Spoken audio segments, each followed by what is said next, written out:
ایک ہلچل سی مچی ہوئی ہے، جنرل آن الرٹ ہیں، اور ملک کی آئین کی تقدیر مولانا فضل الرحمان اور عمران خان کی سیاسی جماعت کی جو باقیات ہیں پی ٹی آئی کی، ان کے ہاتھ میں ہے۔ لیٹ ابھی شو یو کے ایک اور ایپیسوڈ میں آپ سب کو خوش آمدید۔ ایک بہت ہی اندھیری رات، ایک بہت ہی لمبی رات گزری ہے اسلام آباد میں، پاکستان میں، اور سب نگاہیں ہیں اس ترمیم کے اوپر جو جبر، زبردستی، ڈر، خوف اور بندوقوں کے زور پہ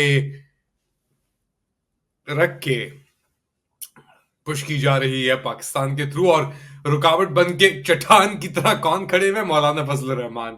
کیوں کھڑے ہوئے وہ؟ اتنی ملاقاتیں کیوں کر رہے ہیں وہ؟ یا تو کہہ دیں آگے کھل کے یار نہیں، میں نہیں اپنا کر رہا اس چیز کو، مگر وہ سب سائڈز کو گیم کھیل رہے کے ساتھ ابھی گیم ان کا جاری ہے۔ یہ جو میوزیکل چیئرز لگائی ہوئی ہیں انہوں نے کہ کون بیٹھے گا، کس کو بٹھاؤں گا، کس کو کھڑا کروں گا، وہ سب چیزیں جاری ہیں، اور اسی کے اوپر پاکستان کی تقدیر بھی ایک طریقے سے اس میوزیکل چیئرز میں پھنسی ہوئی ہے۔ آوازیں کہاں سے نکل رہی ہیں؟ آوازیں نکل رہی ہیں آپ کی پاکستان پیپلز پارٹی سے۔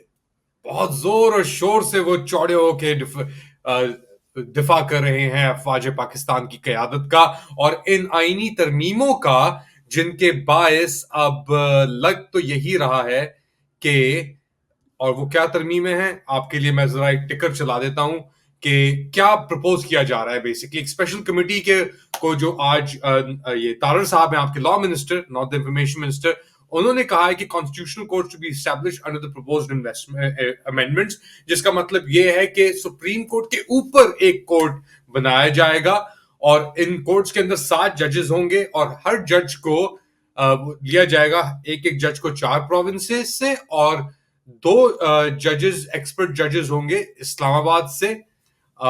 جنتا prime minister will have the authority to appoint judges of the constitutional court۔ تو پھر جو یہ آپ کے ربر سٹیمپ پرائم منسٹر ہیں جو بھی آج کل غائب ہیں، آپ نے دیکھا ہے کیا شہباز شریف صاحب کو؟ خیر اینی ویز، یہ ڈیٹیلز آپ نیچے دیکھ سکتے ہیں کہ کیا بیسکلی وہ کہہ رہے ہیں، کس طریقے سے وہ اور ستیہ ناس کرنا چاہ رہے ہیں آپ کے آئین کا، اور یہ سب جو کشمکش جاری ہے، یہ مینیپولیشن جاری ہے۔ آج صبح، یعنی آج کا دن بہت اہم ہے پاکستان کے اندر، ہر دن ہی اہم ہوتا ہے ویسے، مگر آج کے دن یہ جو سپریم کورٹ کے اندر کاروائی ہوگی، پاکستان تحریک انصاف کی، جے یو آئی ایف کا کیا موقف ہوگا، یہ سب چیزیں ڈٹرمن کرنے والی ہیں فیوچر کورس آف ایکشن۔ مگر دوسری جانب جو حکومت ایکچولی چلا رہے ہیں لوگ، پاکستان مسلم لیگ کے، ان کی شکلوں پہ 12 بجے ہوئے ہیں، ان کو سمجھ نہیں آ رہا کہ یار کیا ہو رہا ہے ان کے ساتھ۔ انفیکٹ لا منسٹر نے تو یہ بھی کہا کہ یار مجھے جو بل تھا اس کی کاپی مل گئی ہے تو یہ لا منسٹر ہے، اس کو بھی کاپی آ رہی ہے، اور اب آپ اندازہ لگا سکتے ہیں کہاں سے وہ کاپی آ رہی ہوگی آپ کے لا منسٹر کو اس آئینی ترمیم کے لیے، اس آئینی امینڈمنٹ کے لیے۔ تو this is where the situation is stuck now. اور دفاع کے لیے عاصم منیر کے یہ لوگ تو واضح کر رہے ہیں، ان کے اپنے جو ادارے کے اندر یہ جو ان کی میٹنگز ہوتی ہیں ہر اتوار کو وہ ملتے ہیں، وہ ان کو اگر آپ چیک کریں تو ان کی شکلیں اور ان کا جو ڈمینر ہے، پوسچر ہے، وہ تو بہت خطرناک لگ رہا ہے، یعنی کہ وہ بہت غصے میں لگ رہے ہیں، ان کو سمجھ نہیں آ رہا کیا ہو رہا ہے، ان کا چہرہ بھی پھولا ہوا ہے، یعنی ایک غصے کے اندر۔ تو it doesn't bode well for Pakistan, یہی کہہ سکتے ہیں نا کہ it doesn't bode well۔ کیا چیز جو ہوئی ہے اس ملک کے ساتھ شروع سے لے کے اب تک has bid well for Pakistan. کب اس ریٹ ریس سے، اس جنگل سے ہم نکلیں گے؟ اور نکلنا تو نظر نہیں آ رہا فی الحال، کیونکہ اتنا ہی آگے آ چکے ہیں، اب اور کتنا آگے جانا ہے انہوں نے، اور ان کو اتنا ابیٹ کر دیا یہ جو ٹریڈیشنل ڈیموکریٹک فورسز تھے۔ انٹرسٹنگ، جب آپ ایک طریقے سے اگر دیکھیں تو ٹریڈیشنل ڈیموکریٹک فورسز نے بات کر رہے ہیں آمریت اور یہ اس نظام کو کمپلیٹلی عامر کے ہاتھ میں دینے کے لیے۔ دوسری جانب جو لوگ جن کے اوپر الزام لگتا تھا یہ تو بائی پروڈکٹ ہیں، یہ ہیں وہ ہیں، جے یو آئی ایف اور پاکستان تحریک انصاف کے اوپر، وہ کھڑے ہیں ایک طریقے سے آخری لائن آف ڈیفenس بن کے کہ یار اگر یہ کانسٹیٹیوشنل امینڈمنٹس ہو گئیں تو پھر آپ خداحافظ کر دیں. آپ عدلیہ کو کے نظام کو تو آپ نے ویسے ہی تر بتر کر دیا ہے. صحیح ہے. آپ یہ لاسٹ جو شریڈز ہوں گی اس نظام کی اس کو آپ دے دیں گے یہ حوالے, یہ لو حوالدار, یہ ہے میت اس نظام کی. اور وہ لاسٹ جو رائٹس پڑھی جا رہی ہیں, جو فاتحہ نہیں پڑھی جاتی, وہ پڑھنے کی کوشش ہو رہی ہے اس کو پاس کر کے.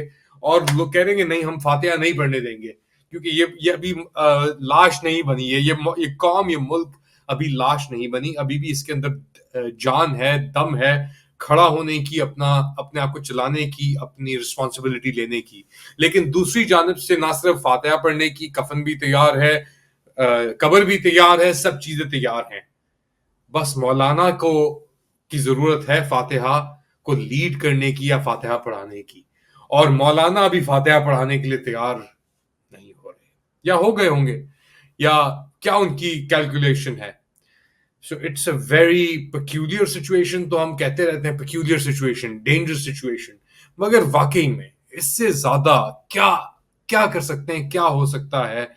فی الحال یہ جنتا جو بیسکلی چلا رہا ہے اتنی بے دردی سے اس ملک کو, اور اس طرح بیٹھا ہے, مسلط ہوا ہوا ہے جس طریقے سے اس ملک کے اوپر, تو اٹس ویری ڈیفیکلٹ. اور پھر اپنا یہ جو کاروائیاں چل رہی ہیں, آپ بلاول بھٹو زرداری صاحب کو دیکھیں, ان کی ملاقاتیں ہو رہی ہیں آپ کے فضل الرحمان صاحب سے. پھر اس کے بعد محسن نقوی صاحب آئے, اسحاق ڈار صاحب آئے ملاقاتیں کرنے کے لیے مولانا فضل الرحمان سے.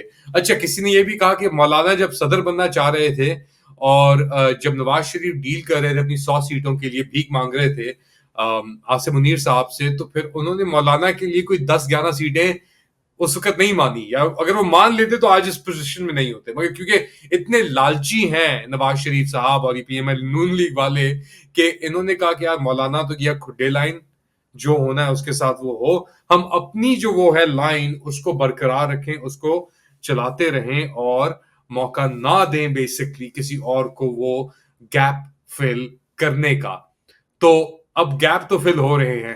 اب مولانا کے پاس وہ اپیرنٹلی زرداری صاحب نے کہا کہ میں اپنا صدارت دے دیتا ہوں, بھائی آ جاؤ ہماری طرف, پلیز سپورٹ کر لو, ورنہ وہ تو پارلیمنٹ میں ویسے گھس گئے تھے رات کے اندھیرے میں لائٹیں بند کر کے, تو وہ تو تیار ہے پارلیمنٹ کے اندر گھسنے کے لیے اگر یہ چیز نہیں ہوتی, کیونکہ وہ تو کہیں نہیں جا رہے. اب تو یا کھل کے ہو جائے یا ہم تھوڑا پردہ رکھ لیں, یعنی جو لاش ہے اس کے اوپر کفن ڈال دیں, یا پھر ننگا ہی چلا جائے گا وہ جو لاش بن چکی ہے, جو سب کو نظر آ رہی ہے کہ یار اس کے اوپر تو کچھ بھی نہیں ہے, وہ یعنی وہ جو فلیش بھی تھی وہ بھی گدوں نے نوچ لی ہے. تو اب آپشن کیا ہے مولانا کے پاس, یا تو جیسا ہے ویسے ہی دفن ہو جائے گا, مٹی ڈال دیں گے اس کے اوپر, یا کفن ڈلوا دو. تو یہ بیسکلی جو ترمیم ہے یہ ایک کفن ہے, ایک سفید پوش کفن جو پاکستان کی میت پہ, یعنی پاکستان کے جو جسم ہے جس کے ساتھ زیادتیاں اور بربادیاں اور ٹارچر اور اب سب کچھ ہونے کے بعد اس کے اوپر یہ کفن چڑھانے کی کوشش کی جا رہی ہے یار, کہ کم سے کم یہ کفن تو ہو نیچے جو جا رہا ہے, کہ جب تک مٹی نہیں ڈال دی جاتی ایک کفن تو چڑھا رہے اس کے اوپر. مگر وہ کفن اب اس کے اندر بھی چھید ہو گئے کفن کے, وہ مولانا کو بھی نظر آ رہے ہیں وہ چھید. تو پھر وہ مولانا کہہ رہا ہے کہ میں اس کفن کے اوپر کیسے فاتحہ پڑھوں. جو چیز, اور یہ وہ بھی ہوتی ہے نا چیز کے اپنا ایک, ہر چیز کی اپرچونٹی کاسٹ ہوتی ہے. جو چیز پہلے آپ کو 10 روپے مل رہی تھی, اب اگر آپ کو کوئی 100 روپے بھی اگر آپ کو دے رہا کہ تو وہ 100 روپے کی کوئی ویلیو نہیں ہے وہ. اور مولانا کو پتا ہے وہ بات کیا, کہ یہ تو مجھے ابھی صدارت لوں گا تو بھائی جو مجھے یعنی 1 سال پہلے یا 2 سال پہلے چیز مل سکتی تھی, یا جو بھی انتخابات ہوئے تھے اس سے پہلے جو یہ میرے ساتھ ہینڈ کیا ان لوگوں نے, تو یہ ابھی مجھے اب تو وہ چیز اپرچونٹی کاسٹ جا چکی ہے. خیر, انٹرسٹنگ ٹائمز. دعا ہی کر سکتے ہیں اور کچھ نہیں, کہ جو ہو رہا ہے فی الحال اس کے لیے, اس ملک کے لیے انشاءاللہ بہتری کی. Do like, subscribe and share this content. اپنا خیال رکھیے گا اور پاکستان کو دعاؤں میں شامل رکھیے گا. اگلی اپڈیٹ آپ کے لیے انٹرنیشنل ایشوز کے اوپر لے کے آؤں گا. اللہ حافظ.